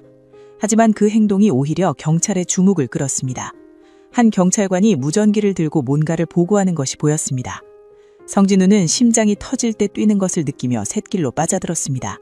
그는 좁은 골목길을 지그재그로 달리며 추격을 따돌렸습니다. 폐창고로 돌아온 성진우는 차에서 내리자마자 셔터를 내렸습니다. 그는 어둠 속에서 숨을 헐떡이며 상황을 정리했습니다. 이제 차를 몰고 다니는 것조차 위험해졌습니다. 검문이 너무 많았고 경찰들은 의심스러운 차량을 모두 세우고 있었습니다. 성진우는 핸들을 꽉 쥐었습니다. 그가 공들여 만든 완벽한 사냥 도구가 이제는 그를 가두는 죄삭이 되어버렸습니다. 그는 차에서 내려 트렁크를 열었습니다. 안에는 아직 사용하지 못한 밧줄과 테이프 그리고 삽이 그대로 놓여 있었습니다. 9월 23일 금요일, 성진우는 차량을 폐기하기로 결심했습니다. 그는 차를 몰고 인근 야산의 폐가로 향했습니다. 그곳은 20년 전 폐업한 양계장 건물로 지금은 아무도 찾지 않는 곳이었습니다. 성진우는 무너진 건물 뒤편 공간에 차를 밀어넣고 주변에 떨어진 나뭇가지와 낡은 천막으로 차를 덮었습니다. 멀리서 보면 그저 쓰레기 더미처럼 보였습니다. 그는 차에서 필요한 물건들만 챙겨 배낭에 넣었습니다. 가짜 자격증, 여분의 옷, 그리고 범행에 사용했던 도구들이었습니다. 성진우는 이제 도보로 이동하기 시작했습니다. 그는 머리를 짧게 자르고 안경을 썼으며 평범한 회사원처럼 보이도록 옷차림을 바꿨습니다. 그는 작은 여관들을 전전하며 숨어 지냈습니다. 하지만 어디를 가든 가짜 택시에 대한 이야기가 들렸습니다. 식당에서 밥을 먹을 때도 버스를 탈 때도 사람들은 가짜 택시 범인에 대해 수군거렸습니다. 정말 무섭다면서요. 택시 탔다가 큰일 날 뻔했대요. 경찰이 반드시 잡아야 해요. 그런 미친놈을 놔두면 안 되죠. 성진우는 이런 대화를 들을 때마다 고개를 숙이고 재빨리 자리를 떴습니다. 그는 점점 더 초라한 모습으로 변해갔습니다. 며칠 동안 제대로 씻지도 못했고 잠도 편히 자지 못했습니다. 9월 25일 그는 한 목욕탕에서 씻고 나와 거울을 봤습니다. 거울 속 남자는 수척하고 눈빛이 흔들리고 있었습니다. 불과 일주일 전만 해도 그는 자신이 세상을 지배하고 있다고 느꼈지만 이제는 쫓기는 도망자가 되어 있었습니다. 라디오에서는 연일 가짜 택시 관련 뉴스가 나왔습니다. 경찰은 최근 실종된 여성 3명의 사건이 가짜 택시와 연관되어 있을 가능성을 조사 중입니다. 성진우는 이 뉴스를 들으며 손을 떨었습니다. 경찰이 점점 핵심에 접근하고 있었습니다. 실종 사건들이 연결되기 시작하면 수사망은 더욱 촘촘해질 것이었습니다. 그는 커피를 마시려다 손이 떨려 컵을 바닥에 쏟고 말았습니다. 주변 사람들이 그를 쳐다봤고 성진우는 황급히 자리를 피했습니다. 9월 27일 화요일, 성진우는 한 작은 공원 벤치에 앉아 있었습니다. 그는 배낭을 옆에 두고 신문을 읽는 척하며 주변을 살폈습니다. 그때 경찰차 한 대가 공원 입구에 멈춰 섰습니다. 2명의 경찰관이 내려 주변을 순찰하기 시작했습니다. 성진우는 심장이 쿵쾅거리는 것을 느끼며 신문으로 얼굴을 가렸습니다. 경찰관들이 그의 옆을 지나갔지만 다행히 그를 주목하지는 않았습니다. 하지만 성진우는 더 이상 이곳에 있을 수 없다는 것을 깨달았습니다. 그날 밤 성진우는 한 허름한 여반방에서 창밖을 내다봤습니다. 거리에는 여전히 많은 차량이 오가고 있었고 그 중에는 택시들도 있었습니다. 그는 자신이 만들었던 가짜 택시를 떠올렸습니다. 그 안에서 그는 절대적인 지배자였고 세상을 조롱할 수 있다고 믿었습니다. 하지만 이제 그 차는 야산 폐가에 버려져 있었고 그는 쫓기는 신세가 되었습니다. 성진우는 침대에 누워 천장을 바라봤습니다. 잠은 오지 않았습니다. 귀를 기울이면 복도를 오가는 발소리가 들렸고 그 소리조차 그에게는 경찰의 발소리처럼 느껴졌습니다. 그는 이제 모든 것이 자신을 향한 위협으로 느껴지는 편집증에 시달리고 있었습니다. 창밖에서 사이렌 소리가 들리면 즉시 일어나 창문을 확인했고 누군가 문을 두드리면 숨을 죽이고 움직이지 않았습니다. 성진우가 만든 가면은 벗겨졌고 그가 쌓아올린 범죄의 탑은 무너지기 시작했습니다. 이제 그를 기다리는 것은 전국에 펼쳐진 거대한 포위망뿐이었습니다. 9월 24일 토요일 오전 서울 강남경찰서 형사과에서는 긴급 회의가 열렸습니다. 최은영의 증언 이후 같은 시기에 실종된 여성 3명의 사건을 재조사한 결과 모두 마지막 목격 장소가 대중교통이 끊긴 늦은 시간이었고 택시를 탔을 가능성이 높았습니다. 담당 형사 박철수는 화이트보드에 사건들의 공통점을 정리했습니다. 피해자들은 모두 20대에서 30대 여성이고 밤 10시 이후 혼자 귀가하던 중이었습니다. 그리고 이들이 사라진 지역 근처에서 목격된 수상한 차량에 대한 제보가 여러 건 들어왔습니다. 젊은 형사 김동혁이 손을 들었습니다. 형사님, 생존자 최은영 씨가 차량이 회색 승용차였다고 했는데 혹시 차량 소유자를 추적할 수 있지 않을까요? 박 형사는 고개를 끄덕였습니다. 문제는 번호판입니다. 최 씨가 번호판을 정확히 기억하지 못해서 추적이 어렵습니다. 하지만 한 가지 단서가 있습니다. 최 씨의 증언에 따르면 차량 내부에 진선운수라는 회사명이 있었다고 합니다. 다른 형사가 고개를 저었습니다. 이미 확인했는데 진선운수라는 택시 회사는 존재하지 않습니다. 완전히 가짜입니다. 박 형사는 새로운 접근법을 제시했습니다. 그렇다면 이렇게 해봅시다. 범인이 차량을 개조했다는 것은 그 차가 원래는 일반 승용차였다는 뜻입니다. 최근 몇 달 사이에 회색 증형 승용차를 구입한 사람들 중에서 전과가 있거나 수상한 이력을 가진 사람을 찾아봅시다. 수사팀은 즉시 각 구청과 중고차 매매 사업자들에게 협조 요청 공문을 보냈습니다. 며칠간의 작업 끝에 그들은 최근 3개월 이내에 회색 중형 승용차를 구입한 127명의 명단을 확보했습니다. 9월 26일 월요일, 수사팀은 이 명단을 하나씩 검토하기 시작했습니다. 대부분은 평범한 회사원이나 가정주부들이었고 범죄와는 무관해 보였습니다. 하지만 58번째 명단을 확인하던 김동혁 형사가 뭔가를 발견했습니다. 형사님, 이 사람 좀 보세요. 성진우, 38세, 무직. 1992년에 폭행죄로 징역 6개월을 살았고 출소 후 일정한 직업이 없습니다. 그리고 8월 초에 중고 회색 승용차를 현금으로 구입했네요. 박 형사가 서류를 받아들고 자세히 살펴봤습니다. 차량 모델도 최 씨가 기억하는 것과 일치합니다. 이 사람 주소가 어디죠? 김 형사가 확인했습니다. 영등포구 쪽방촌으로 되어 있습니다. 박 형사는 즉시 팀원들에게 지시했습니다. 지금 당장 그곳으로 가봅시다. 조용히 그리고 신중하게. 오후 2시, 형사들은 성진우의 주소지로 찾아갔습니다. 하지만 쪽방 주인의 말에 따르면 성진우는 한 달 전부터 방세를 내지 않았고 9월 초부터는 아예 얼굴을 보이지 않았다고 했습니다. 그 사람 원래 며칠씩 안 들어오는 경우가 많았어요. 무슨 일 하는지도 모르겠고. 형사들은 방안을 수색했지만 성진우는 이미 오래전에 이곳을 떠난 상태였습니다.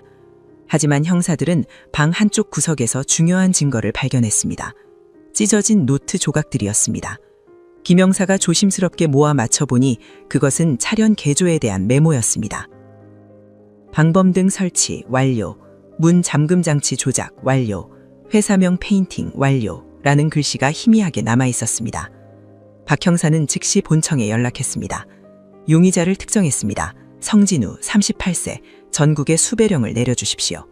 몇 시간 후 성진우의 사진과 인상착의가 전국 모든 경찰서와 검문소에 전달됐습니다. 9월 27일 화요일 오전, 수사에 또 다른 돌파구가 생겼습니다. 익명의 제보자가 경기도 외곽 폐양계장 근처에서 수상한 차량을 보았다고 신고한 것입니다. 차 한 대가 폐 건물 뒤에 천막으로 덮여 있는데 며칠 전부터 거기 있었어요. 처음엔 쓰레기인 줄 알았는데 자세히 보니 차예요. 형사들은 즉시 그곳으로 출동했습니다. 폐양계장은 인적이 드문 야산에 위치해 있었고 무너진 건물 사이로 풀이 무성하게 자라 있었습니다. 박 형사와 김 형사는 건물 뒤편으로 돌아갔습니다. 천막과 나뭇가지로 덮인 물체가 보였습니다. 그들은 조심스럽게 덮개를 걷어냈습니다. 그 아래에는 회색 중형 승용차가 숨어 있었습니다. 차량 번호판은 성진우가 구입한 차량과 일치하지 않았지만 그것은 예상된 일이었습니다.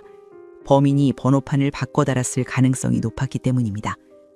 박 형사가 차 지붕을 살펴봤습니다. 여기 봐. 지붕에 자석 흔적이 있어. 뭔가를 탈부착했던 거야. 김 형사가 고개를 끄덕였습니다. 방범등이었을 겁니다. 형사들은 장갑을 끼고 잠원을 열었습니다. 내부는 깨끗하게 청소되어 있었지만 과학수사팀의 문은 속일 수 없었습니다. 뒷좌석 문의 잠금 장치를 확인한 기술팀 직원이 말했습니다. 이거 완전히 조작되어 있습니다. 내부 손잡이와 잠금 장치 연결 와이어가 절단되고 가짜 연결부가 설치되어 있어요. 안에서는 절대 열 수 없는 구조입니다. 조수석 앞 대시보드에는 투명 케이스가 그대로 남아 있었지만 안에 있었을 자격증은 사라진 상태였습니다. 하지만 케이스 표면에서 지문이 채취되었습니다. 트렁크를 열자 더욱 충격적인 증거들이 나왔습니다. 바닥에는 두꺼운 비닐 시트가 깔려 있었고 그 위에는 흙이 묻은 삽 한 자루가 놓여 있었습니다.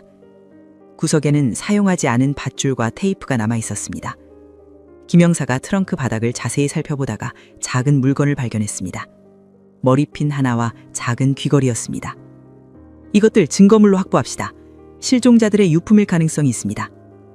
과학수사팀은 차량 전체를 샅샅이 조사했고 유관 의무는 보이지 않는 혈흔 흔적까지 검출했습니다. 가장 결정적인 증거는 조수석 밑에서 발견되었습니다. 그곳에는 찢어진 일기장 몇 장이 구겨진 채 떨어져 있었습니다. 형사들이 펼쳐보니 그것은 성진우가 쓴 범행일지였습니다. 9월 2일 첫 번째, 계획대로 진행됨, 완벽했다. 9월 9일 두 번째, 검문소도 무사 통과, 이 방법은 효과적이다. 9월 15일 세 번째, 점점 익숙해진다. 두려움이 사라지고 있다. 박 형사는 일기장을 읽으며 분노를 느꼈습니다. 그 짧은 문장들 속에는 3명의 여성이 겪었을 공포와 고통이 전혀 담겨 있지 않았습니다. 성진우에게 그들은 그저 번호가 매겨진 대상일 뿐이었습니다. 차량 발견 소식은 즉시 본청에 보고되었고 수사는 더욱 박차를 가했습니다. 차량에서 채취된 지문은 성진우의 것과 일치했고 혈흔 DNA 검사를 위해 실종자 가족들로부터 시료를 제공받았습니다. 한편 형사들은 성진우가 숨어 있을 만한 장소들을 집중 탐문했습니다. 쪽방촌, 여관, 찜질방, 고시원 등 신분증 없이도 묵을 수 있는 곳들을 모두 수배 전단과 함께 돌았습니다. 9월 28일 수요일 한 여관 주인으로부터 제보가 들어왔습니다. 어제 묵어간 사람이 수배 전단의 사진과 비슷한 것 같아요. 머리를 짧게 자르고 안경을 썼지만 인상이 비슷해 보였어요. 형사들이 급히 그 여관으로 달려갔지만 성진우는 이미 떠난 뒤였습니다. 방 안에는 그가 사용했던 흔적들이 남아 있었습니다. 씻지 않은 컵, 구겨진 신문, 그리고 휴지통에 버려진 머리카락들이었습니다. 김 형사가 신문을 펼쳐보니 가짜 택시 관련 기사에 빨간 펜으로 밑줄이 그어져 있었습니다. 형사들은 여관 주변 CCTV를 확인했습니다. 흐릿한 화면이었지만 어젯밤 11시경 한 남자가 배낭을 메고 여관을 나서는 모습이 포착되었습니다. 그는 고개를 숙이고 빠르게 걸어갔지만 체격과 걸음걸이가 성진우와 일치했습니다. 이 사람 지금 완전히 쫓기고 있는 거야. 더 이상 숨을 것도 없을 거예요. 박 형사가 말했습니다. 수사팀은 성진우가 이동할 만한 경로를 예측하고 주요 도로와 터미널에 경찰을 배치했습니다. 그날 밤 10시, 성진우는 한 공원 벤치에서 떨고 있었습니다. 그는 더 이상 묵을 곳을 찾을 수 없었습니다. 여관마다 경찰이 수배 전단을 붙여놓았고 주인들은 그를 의심의 눈초리로 바라봤습니다. 그는 배낭에서 마지막 남은 빵 한 조각을 꺼내 먹었습니다. 차갑고 딱딱한 빵이었지만 그에게는 그것마저 사치처럼 느껴졌습니다. 성진우는 주머니에서 구겨진 신문을 꺼내 다시 펼쳤습니다. 가짜 택시 범인, 경찰 추정망 좁혀져. 그는 신문을 구겨 옆 쓰레기통에 던져 넣었습니다. 성진우의 머릿속에서는 혼란스러운 생각들이 소용돌이쳤습니다. 도망칠 것인가? 아니면 자수할 것인가? 하지만 자수한다 해도 그를 기다리는 것은 중형뿐이었습니다. 그는 자신이 저지른 일들을 떠올렸습니다. 3명의 여성, 그리고 탈출한 1명. 그의 손에는 4명의 생명이 달려 있었고 그중 3명은 이미 되돌릴 수 없었습니다. 성진우는 벤치에서 일어나 어둠 속으로 걸어갔습니다. 그의 뒤에는 전국에 펼쳐진 수사망이 점점 좁혀지고 있었고 그가 갈 곳은 이제 단 한 곳밖에 남지 않았습니다. 9월 30일 금요일 밤 성진우는 서울역 근처를 배회하고 있었습니다. 역 광장에는 노숙자들이 모여 있었고 그 사이에서 성진우는 자신이 완전히 바닥까지 떨어졌다는 것을 실감했습니다. 그는 배낭을 끌어안고 역사 한쪽 구석에 앉았습니다.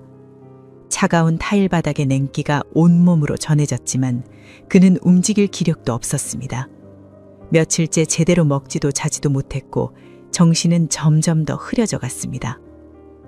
새벽 3시쯤 성진우는 역 화장실에서 세면대의 물로 얼굴을 씻었습니다. 거울 속에 비친 자신의 모습은 처참했습니다. 수염은 덥수룩했고 눈은 충혈되어 있으며 뺨은 푹 꺼져 있었습니다. 불과 한 달 전만 해도 그는 자신이 세상을 조롱하며 거리를 누비던 포식자였습니다. 하지만 이제는 쫓기는 쥐처럼 하수구를 기어다니고 있었습니다. 성진우는 거울을 주먹으로 쳤습니다. 거울에 금이 가며 그의 얼굴이 일그러져 보였습니다. 성진우는 배낭에서 마지막 남은 돈을 세어봤습니다. 10,000원짜리 지폐 3장이 전부였습니다. 이 돈으로는 하루도 버티기 힘들었습니다. 그는 주머니를 뒤지다가 작은 종이 조각을 발견했습니다. 며칠 전 찢어버렸던 가짜 자격증의 일부였습니다. 그는 그 조각을 바라보며 생각했습니다. 자신이 남의 신분을 훔쳐 범죄를 저질렀던 그 시간들이 이제는 먼 과거처럼 느껴졌습니다. 성진우는 종이 조각을 변기에 버리고 물을 내렸습니다. 10월 1일 토요일 아침 7시 성진우는 결심을 했습니다. 더 이상 도망칠 곳도 없고 도망칠 이유도 없었습니다. 어차피 잡힐 것이라면 차라리 스스로 걸어가는 편이 나았습니다. 하지만 그의 결심은 반성에서 나온 것이 아니었습니다. 그는 단지 지쳤을 뿐이었고 이 모든 것을 끝내고 싶었을 뿐입니다. 성진우는 배낭을 메고 서울역을 나섰습니다. 그는 가장 가까운 경찰서가 어디인지 생각했습니다. 남대문 경찰서가 여기서 걸어서 20분 거리에 있었습니다. 거리는 이제 막 깨어나기 시작했습니다. 출근하는 사람들이 분주히 걸음을 옮기고 있었고 노점상들은 가게를 열 준비를 하고 있었습니다. 성진우는 그들 사이를 천천히 걸으며 주변을 둘러봤습니다. 평범한 아침 풍경이었습니다. 아무도 그가 연쇄 범죄자라는 것을 눈치채지 못했습니다. 그는 여전히 평범한 사람들 속에 섞여 있었습니다. 성진우는 씁쓸하게 웃었습니다. 자신이 그토록 세상을 조롱하려 했지만 결국 세상은 그에게 관심조차 없었습니다. 남대문 경찰서 앞에 도착했을 때 성진우는 잠시 멍설였습니다. 저 문을 들어서는 순간 그의 인생은 완전히 끝날 것이었습니다. 그는 깊게 숨을 들이마셨습니다. 그리고 천천히 계단을 올라 경찰서 정문으로 걸어갔습니다. 민원실에는 몇 명의 경찰관이 업무를 보고 있었고 민원인 몇 명이 앉아서 대기하고 있었습니다. 성진우는 데스크로 다가가 담당 경찰관을 바라봤습니다. 무슨 일이십니까? 경찰관이 물었습니다.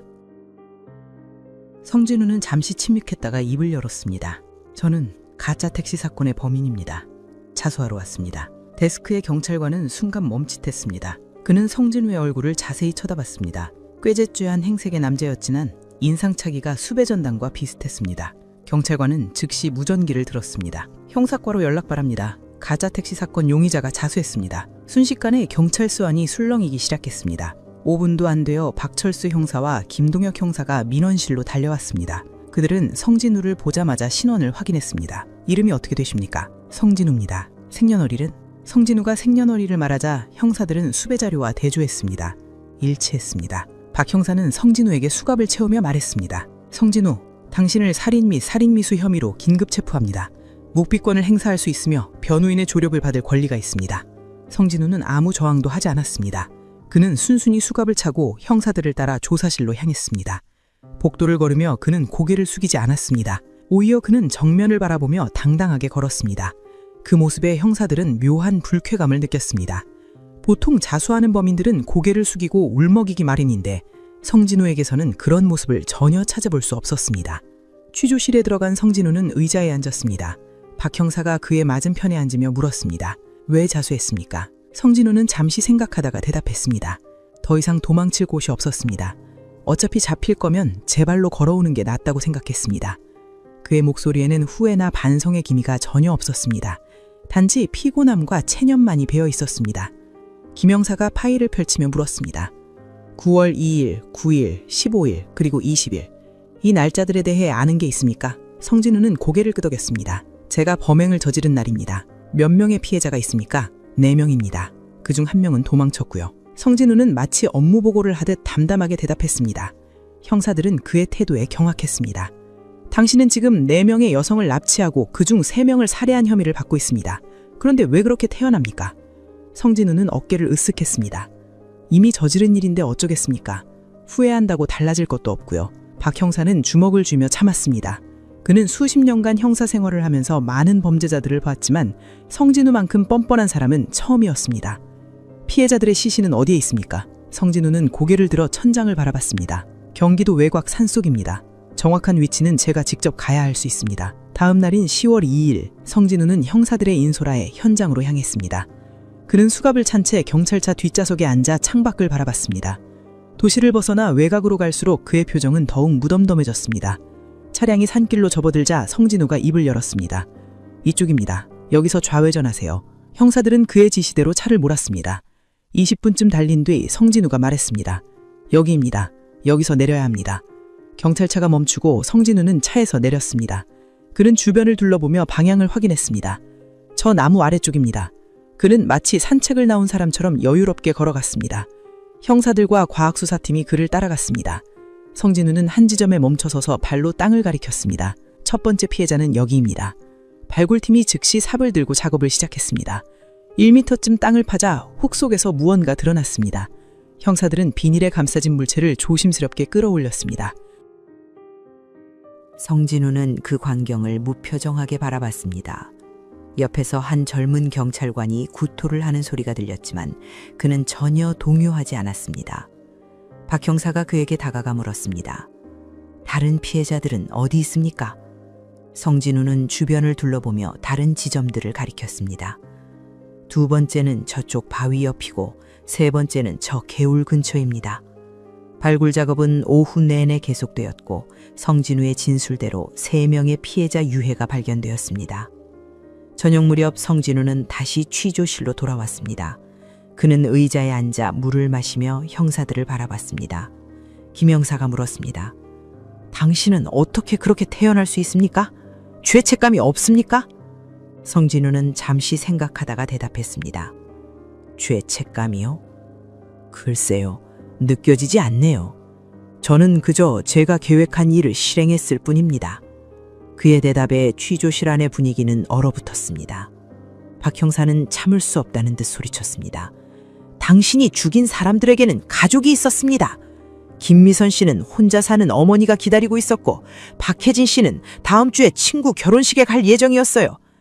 이수진 씨는 대학생이었고 꿈이 많았던 젊은 여성이었습니다. 성진우는 고개를 끄덕였습니다. 그랬겠죠. 하지만 그게 제 계획을 바꾸지는 않았습니다. 그의 차갑고 냉담한 태도에 형사들은 말문이 막혔습니다. 다음 며칠간 취조가 계속되었습니다. 성진우는 모든 범행 과정을 상세히 진술했습니다. 차량을 어떻게 개조했는지, 어떤 방식으로 피해자들을 유인했는지, 그리고 범행 후 어떻게 흔적을 지웠는지까지 마치 교과서를 읽듯 설명했습니다. 그는 심지어 경찰 검문소를 어떻게 통과했는지에 대해서도 자랑스럽게 이야기했습니다. 두 번째 피해자를 태웠을 때 검문이 있었는데 저는 마치 아내를 데려가는 것처럼 연기했어요. 경찰관은 전혀 의심하지 않았죠. 취조 과정에서 성진우는 자신의 범행 동기에 대해서도 이야기했습니다. 세상이 저를 무시했습니다. 변변한 직업도 없고 돈도 없고 아무것도 없는 저를 사람들은 투명인간 취급했어요. 그래서 저도 세상을 조롱하고 싶었습니다. 사람들이 가장 믿는 것, 바로 택시를 이용해서요. 박 형사는 그의 말을 듣고 혀를 찼습니다. 그래서 무고한 사람들을 죽인 겁니까? 당신의 분노를 풀기 위해? 성진우는 대답하지 않았습니다. 10월 7일 검찰은 성진우를 살인, 살인미수, 사체은닉, 감금 등의 혐의로 기소했습니다. 그의 범행은 치밀하고 잔혹했으며 어떠한 참작의 여지도 없었습니다. 성진우는 구치소로 이송되었고 재판을 기다리게 되었습니다. 그가 취조실을 나서며 마지막으로 한 말은 형사들에게 오랫동안 잊혀지지 않는 악몽으로 남았습니다. 제가 만든 가짜 택시는 완벽했어요. 생존자 한 명만 없었다면 저는 계속할 수 있었을 겁니다. 그 말 속에는 후회가 아닌 자신의 범죄 수법에 대한 기묘한 자부심만이 담겨 있었습니다. 10월 3일 월요일 오전 경기도 외곽 산속에서는 대규모 발굴 작업이 진행되고 있었습니다. 과학수사팀, 형사들, 그리고 의료진까지 총 30여 명이 현장에 투입되었습니다. 성진우가 지목한 3곳의 지점마다 텐트가 설치되었고 발굴팀은 조심스럽게 흙을 걷어내기 시작했습니다.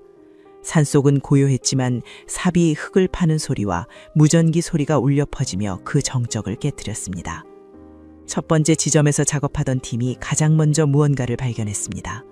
땅속 80cm 깊이에서 검은색 비닐봉투가 나타났습니다. 팀장이 손을 들어 신호를 보내자 모든 작업이 잠시 멈췄습니다. 의료진이 다가와 조심스럽게 비닐을 걷어냈습니다.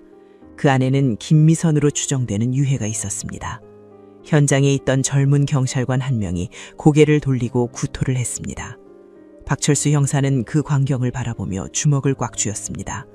석 달 전까지만 해도 평범하게 살아 숨쉬던 한 여장이 이렇게 차갑게 식어 있었습니다. 의료진은 유해를 검은 비닐백에 담아 조심스럽게 운반했습니다. 주변에서는 증거물을 수집하는 작업도 동시에 진행되었습니다. 흙 속에서 작은 머리핀 하나와 찢어진 옷 조각이 발견되었습니다. 과학수사팀원이 핀셋으로 그것들을 집어 증거봉투에 넣었습니다. 이것들로 신원 확인이 가능할 겁니다. 한 팀원이 말했습니다. 박 형사는 고개를 끄덕이며 다른 발굴 지점으로 이동했습니다. 두 번째 지점에서는 더욱 깊은 곳에서 유해가 발견되었습니다. 성진우가 이곳에서는 더 깊게 파묻었던 것입니다. 발굴팀은 1.5m까지 땅을 파내려 가야 했습니다. 오후 2시쯤 드디어 두 번째 피해자 박혜진으로 추정되는 유해가 드러났습니다. 유해 옆에는 그녀가 마지막으로 들고 있었던 핸드백이 함께 묻혀 있었습니다. 가방 안에는 신분증과 지갑, 그리고 친구 결혼식 청첩장이 그대로 남아 있었습니다. 결혼식 날짜는 9월 17일이었습니다.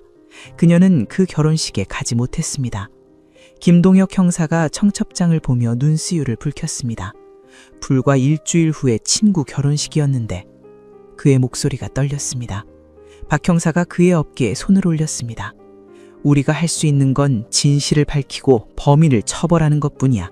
정신 똑바로 차려. 김 형사는 고개를 끄덕이며 눈물을 닦았습니다. 발굴 작업은 계속되었고 저녁 무렵 세 번째 지점에서도 이수진으로 추정되는 유해가 발견되었습니다. 그날 밤 경찰은 유가족들에게 연락을 취했습니다. 석 달간 딸의 소식을 기다리던 김미선의 어머니는 전화를 받자마자 주저앉았습니다. 아니에요. 우리 미선이가 아니에요. 그녀는 믿을 수 없다는 듯 계속 고개를 저었습니다. 경찰은 정확한 신원 확인을 위해 유가족의 DNA 샘플이 필요하다고 설명했습니다. 김 씨의 어머니는 떨리는 손으로 동의서에 서명했습니다. 그녀는 아직도 혹시 다른 사람이 아닐까 하는 희망을 버리지 못하고 있었습니다. 박혜진의 가족들도 비슷한 반응을 보였습니다. 혜진의 아버지는 전화를 받고 한참 동안 말을 잇지 못했습니다. 그는 딸이 실종된 이후 매일 경찰서를 찾아가 수소문했고 사설 탐정까지 고용했었습니다. 하지만 이제 모든 희망이 꺾이는 순간이었습니다. 우리 혜진이를 꼭 찾아주세요. 제대로 장례라도 치러야 합니다. 그의 목소리는 슬픔으로 갈라졌습니다. 이수진의 부모는 대학교 기숙사 근처 작은 아파트에 살고 있었습니다. 딸이 대학에 합격했을 때 그들은 대출을 받아 이 집을 마련했습니다. 딸이 공부하기 좋은 환경을 만들어주고 싶었기 때문입니다. 수진의 방은 그녀가 사라진 그날 이후로 그대로 보존되어 있었습니다. 책상 위에는 펼쳐진 교과서가 있었고 벽에는 그녀가 좋아하던 가수의 포스터가 붙어 있었습니다. 경찰에 연락을 받은 수진의 어머니는 딸의 방으로 달려가 책상을 붙잡고 울었습니다. 미안해. 엄마가 미안해. 10월 5일 DNA 검사 결과가 나왔습니다. 세 구의 유해는 각각 김미선, 박혜진, 이수진으로 최종 확인되었습니다. 경찰은 유가족들을 경찰서로 불러 공식적으로 결과를 통보했습니다. 유가족 대기실에는 무거운 침묵이 흘렀습니다. 세 가족은 서로 얼굴을 마주보며 눈물을 흘렸습니다. 그들은 같은 비극을 공유한 사람들이었고 같은 괴물의 희생자 가족들이었습니다. 김미선의 어머니는 70이 넘은 노인이었습니다. 그녀는 남편을 일찍 여위고 혼자 딸을 키웠습니다. 미선은 어머니의 전부였고 유일한 희망이었습니다. 이제 그 희망이 사라진 노인에게는 삶의 이유조차 없어 보였습니다. 우리 미선이가 얼마나 무서웠을까요? 얼마나 엄마를 불렀을까요? 그녀는 손수건을 얼굴을 가리고 흐느꼈습니다. 옆에 있던 친척이 그녀를 부축했지만 노인은 거의 정신을 잃은 상태였습니다. 박혜진의 부모는 경찰서 복도에 주저앉아 울었습니다. 아버지는 주먹으로 바닥을 쳤고 어머니는 정신을 잃었습니다. 급히 불러온 구급대원들이 그녀를 응급처치했습니다. 의식을 회복한 어머니는 계속 중얼거렸습니다. 내가 그날 데리러 갔어야 했는데, 내가 택시비를 아끼지 말고 데리러 갔어야 했는데. 그녀는 자신을 끝없이 자책했습니다. 아무도 그녀를 위로할 수 없었습니다. 이수진의 아버지는 분노로 떨고 있었습니다. 그 인간을 직접 만나게 해주십시오. 제가 똑같이 해주겠습니다. 그는 형사들에게 소리쳤지만 형사들은 고개를 저을 수밖에 없었습니다. 수진의 어머니는 남편을 붙잡고 말했습니다. 당신까지 그러면 안 돼요. 우리 수진이는 당신이 그런 사람 되는 걸 원하지 않을 거예요. 하지만 그녀의 눈에서도 끝없이 눈물이 흘러내렸습니다. 유해는 국립과학수사연구원으로 이송되어 정밀 부검을 받았습니다. 부검 결과 세 피해자 모두 목부 위에 강한 압박 흔적이 있었고 이는 질식사로 사망했음을 의미했습니다. 또한 유해에서 성진우의 차량 트렁크에서 발견된 흙과 동일한 성분이 검출되었습니다. 모든 증거가 성진우의 범행을 뒷받침했습니다. 검찰은 이 부검 결과를 재판 자료로 제출할 준비를 했습니다. 10월 8일 세 피해자의 장례식이 각각 치러졌습니다. 김미선의 장례식장에는 그녀가 다니던 회사 동료들과 친구들이 모였습니다. 영정사진 속 미선은 환하게 웃고 있었습니다. 2년 전 회사 야유회에서 찍은 사진이었습니다. 조문객들은 그 사진을 보며 착한 애였는데, 일도 열심히 하고 성실했는데 라며 안타까워했습니다. 미선의 어머니는 관 앞에 엎드려 통곡했습니다. 미선아, 엄마가 미안해. 엄마가 그날 데리러 갔어야 했는데. 박혜진의 장례식장은 더욱 비통했습니다. 그녀가 참석하려던 친구의 결혼식은 이미 한 달 전에 끝났고 그 친구는 신혼여행에서 돌아와 뒤늦게 혜진의 소식을 들었습니다. 친구는 장례식장에 와서 관 앞에 무릎을 꿇었습니다. 혜진아, 미안해. 내가 그날 널 집까지 바래다 줬어야 했는데. 그녀는 자신의 결혼식 부케를 관 위에 올려놓았습니다. 이거라도 받아. 네가 받았어야 할 건데. 이수진의 장례식에는 대학 동기들이 대거 참석했습니다. 학생들은 검은 리본을 달고 조용히 조문했습니다. 그들 중에는 수진과 함께 도서관에서 공부하던 친구들도 있었습니다. 그날 밤 같이 나왔으면 이런 일이 없었을 텐데. 한 친구가 자책하며 울었습니다. 수진의 빈 책상은 한 학기 내내 그대로 보존되었고 학생들은 그곳에 꽃과 편지를 놓았습니다. 사건은 언론에 대대적으로 보도되었습니다. 가짜 택시 연쇄살인범 검거, 위장 택시로 사명살해한 잔혹범 자수, 택시 안전대책 시급 등의 제목의 기사들이 신문 1면을 장식했습니다. 뉴스에서는 연일 이 사건을 다뤘고 전문가들은 택시 안전 문제에 대해 논평했습니다. 일반 승용차를 택시로 위장하는 범죄가 가능했다는 것 자체가 시스템의 허점을 보여줍니다. 한 교수가 방송에서 지적했습니다. 사건 이후 택시 이용객들의 불안감이 커졌습니다. 특히 여성들은 혼자 택시를 타는 것을 두려워했습니다. 택시를 탈 때마다 차량 번호와 운전자 정보를 꼼꼼하게 확인하는 사람들이 늘어났고 일부는 아예 택시 이용을 꺼리기도 했습니다. 거리에서 손을 들어 택시를 잡는 여성의 수가 눈에 띄게 줄어들었고 대신 콜택시 이용이 급증했습니다. 정부는 긴급 대책을 마련했습니다. 택시 방범 등과 차량 외관에 대한 규제가 강화되었고 불법 개조 차량에 대한 단속이 대대적으로 시행되었습니다. 또한 택시 내부에 비상벨을 설치하도록 권고했고 승객이 운전자 정보를 쉽게 확인할 수 있도록 신분증 부착 위치를 표준화했습니다. 이러한 조치들은 성진우라는 한 괴물이 남긴 교훈이었지만 그 대가는 너무나 컸습니다. 10월 10일 박철수 형사는 사무실에서 사건 기록을 정리하고 있었습니다. 책상 위에는 세 피해자의 사진이 나란히 놓여 있었습니다. 평범한 일상을 살던 3명의 젊은 여성들이었습니다. 그들은 단지 집에 가기 위해 택시를 탔을 뿐인데 그것이 마지막 선택이 되어버렸습니다. 박 형사는 사진을 바라보며 다짐했습니다. 재판에서 성진우에게 최고형을 받게 만들겠다고 말입니다. 그것이 피해자들과 유가족들을 위해 자신이 할 수 있는 마지막 일이었습니다. 1995년 2월 14일 서울지방법원 애법정에서 성진우에 대한 첫 공판이 열렸습니다. 법정 방청석은 이른 아침부터 사람들로 가득 찼습니다. 피해자 유가족들이 가장 앞줄에 앉았고 그 뒤로는 언론 기자들과 방청객들이 빼곡히 자리를 채웠습니다. 오전 10시 재판장이 입장하며 법정이 정숙해졌습니다. 얼마 후 죄수복을 입은 성진우가 교도관의 인솔을 받으며 들어왔습니다. 그는 수갑과 포승줄에 묶인 채였지만 고개를 숙이지 않고 정면을 응시했습니다. 재판장이 신원을 확인했습니다. 피고인, 이름과 나이를 말하시오. 성진우, 39세입니다. 그의 목소리는 여전히 담담했습니다. 재판장은 기소 내용을 낭독하기 시작했습니다.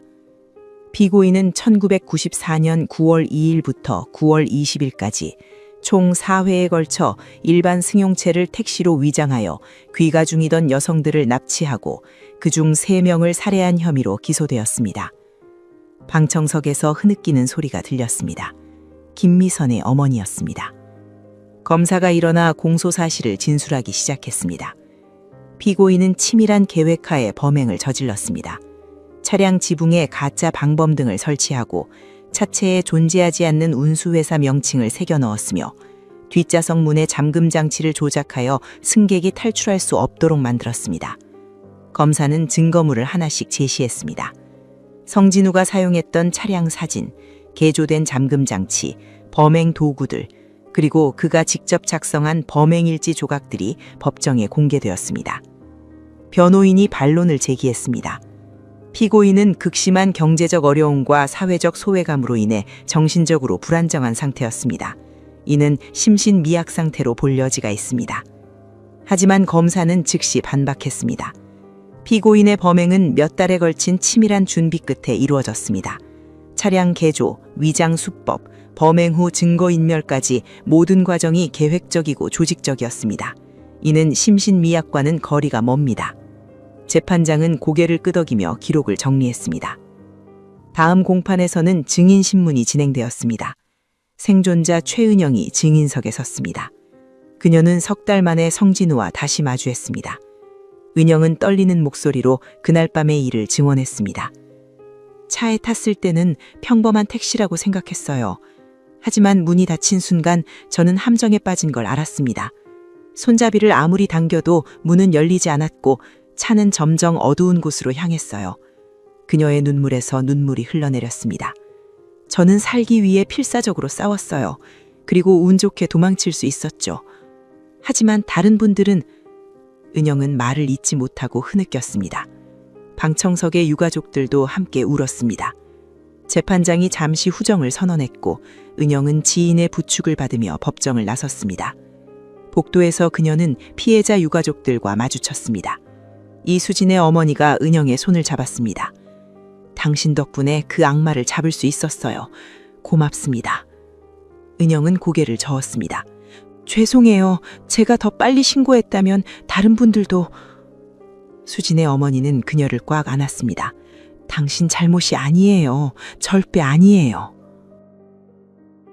재판은 석 달간 계속되었습니다. 그동안 법정에서는 성진우의 범행 수법이 낱낱이 공개되었습니다. 과학수사팀은 차량에서 채취한 증거들을 분석한 결과를 보고했고 의료진은 부검 결과를 상세히 설명했습니다. 성진우는 재판 내내 무표정한 얼굴로 앉아 있었습니다. 피해자들의 사진이 공개될 때도 유가족들이 울부짖을 때도 그는 전혀 동요하지 않았습니다. 오히려 자신의 범행 수법이 설명될 때는 고개를 끄덕이며 확인하는 듯한 모습을 보이기도 했습니다. 5월 23일 최종 변론이 시작되었습니다. 검사는 단호한 목소리로 말했습니다. 피고인 성진우는 자신의 왜곡된 불만을 무고한 시민들에게 풀었습니다. 그는 사회가 가장 신뢰하는 택시라는 교통수단을 악용하여 선량한 시민들을 살해했습니다. 이는 단순한 살인이 아닌 사회 전체에 대한 도전이며 테러 행위입니다. 피고인에게 법정 최고형인 사형을 구형합니다. 방청석에서 박수 소리가 터져나왔고 재판장이 정숙을 요구했습니다. 변호인은 마지막 변론에서도 선처를 호소했지만 그 어떤 정상 참작의 여지도 찾기 어려웠습니다. 성진우는 최후 진술 기회를 얻었습니다. 재판장이 물었습니다. 피고인, 할 말이 있습니까? 성진우는 천천히 일어났습니다. 그는 방청석을 둘러봤습니다. 유가족들이 그를 증오에 찬 눈빛으로 바라보고 있었습니다. 성진우는 입을 열었습니다. 제가 한 일에 대해서는 할 말이 없습니다. 그게 전부였습니다. 사과도 반성도 변명도 없었습니다. 6월 15일 선고 공판이 열렸습니다. 법정은 개정 이후 가장 많은 인파로 붐볐습니다. 재판장이 판결문을 낭독하기 시작했습니다. 피고인 성진우는 1994년 9월 일반 승용차를 택시로 위장하여 귀가 중이던 여성 4명을 납치하고 그중 3명을 살해했습니다. 피고인의 범행은 치밀한 계획하에 이루어졌으며 범행 수법은 잔혹하고 반인륜적입니다. 재판장은 잠시 숨을 고르고 이어갔습니다. 피고인은 범행 후에도 어떠한 반성이나 뉘우침을 보이지 않았으며 오히려 자신의 범죄 수법에 대한 자부심을 드러냈습니다. 재판장의 목소리가 높아졌습니다. 이 재판부는 피고인의 범행이 계획적이고 잔인하며 사회에 막대한 불안감을 조성했다고 판단합니다. 또한 피고인에게는 어떠한 참작의 여지도 없다고 봅니다. 따라서 피고인 성진우에게 사형을 선고합니다. 방청석에서 환호와 울음이 동시에 터져나왔습니다. 김미선의 어머니는 하늘을 보며 미선아, 엄마가 해냈어 라고 중얼거렸습니다. 성진우는 판결을 듣도 표정 변화가 없었습니다. 그는 그저 고개를 끄덕일 뿐이었습니다. 성진우는 항소했지만 2심과 3심 모두에서 원심이 확정되었습니다. 1996년 봄 대법원은 최종적으로 사형을 확정했습니다. 성진우는 서울구치소 사형수 감방에 수감되었고 1998년 여름 형이 집행되었습니다. 그가 만든 가짜 택시는 증거물로 보관되었다가 결국 폐기 처분되었습니다. 노란 방범등이 비추던 그 차는 더 이상 거리를 달리지 않았습니다. 사건 이후 대한민국 택시 산업은 큰 변화를 겪었습니다.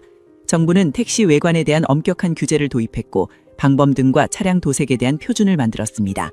또한 택시 내부의 비상벨을 의무화했고 승객이 운전자 정보를 명확히 확인할 수 있도록 제도를 개선했습니다.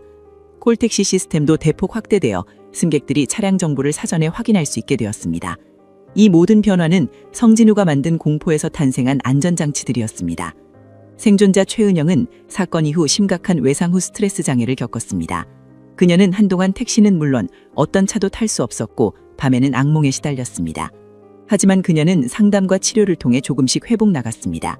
2000년대 초 은영은 여성 안전 관련 단체에서 강연 활동을 시작했습니다. 그녀는 자신의 경험을 나누며 다른 여성들에게 경각심을 일깨웠습니다. 의심이 들면 주저하지 마세요. 당신의 직감은 대부분 옳습니다. 피해자 유가족들의 삶은 영원히 바뀌었습니다. 김미선의 어머니는 딸의 사진을 품에 안고 2000년에 세상을 떠났습니다. 박희진의 부모는 딸의 이름으로 장학재단을 만들어 어려운 여대생들을 지원했습니다. 이수진의 부모는 매년 딸의 기일에 수진이 다니던 대학교 도서관에 책을 기증했습니다. 그들은 각자의 방식으로 사랑하는 딸들을 기억했습니다. 2025년 현재 거리를 달리는 택시들은 30년 전보다 훨씬 안전해졌습니다. GPS 추적 시스템, 실시간 영상 기록, 비상 신고 버튼 등 다양한 안전장치가 갖춰져 있습니다. 하지만 여전히 늦은 밤 택시를 탈 때면 사람들은 무의식적으로 차량 정보를 확인합니다. 1994년 그 가을 노란 불빛을 켠 가짜 택시가 남긴 공포는 세대를 넘어 전해지고 있습니다. 성진우라는 한 남자가 만든 위장된 안식처는 실제로는 죽음의 덫이었습니다. 그는 사회에 대한 왜곡된 분노를 무고한 시민들에게 풀었고 그 대가로 4명의 여성과 그들의 가족들에게 씻을 수 없는 상처를 남겼습니다. 평범한 승용차 한 대가 어떻게 잔혹한 범죄 도구로 변할 수 있는지, 그리고 우리가 당연하게 여기는 신뢰가 얼마나 쉽게 무너질 수 있는지를 이 사건은 보여줬습니다. 도로 위를 달리는 수많은 불빛 속에서 우리는 여전히 이 사건을 떠올리며 안전의 의미를 되새깁니다. 성진우의 바퀴는 영원히 멈췄지만 그가 남긴 교훈과 상처를 치유하는 데는 긴 시간이 필요했습니다. 여러분은 이 사건에 대해 어떻게 생각하시나요? 끝까지 시청해 주셔서 감사합니다.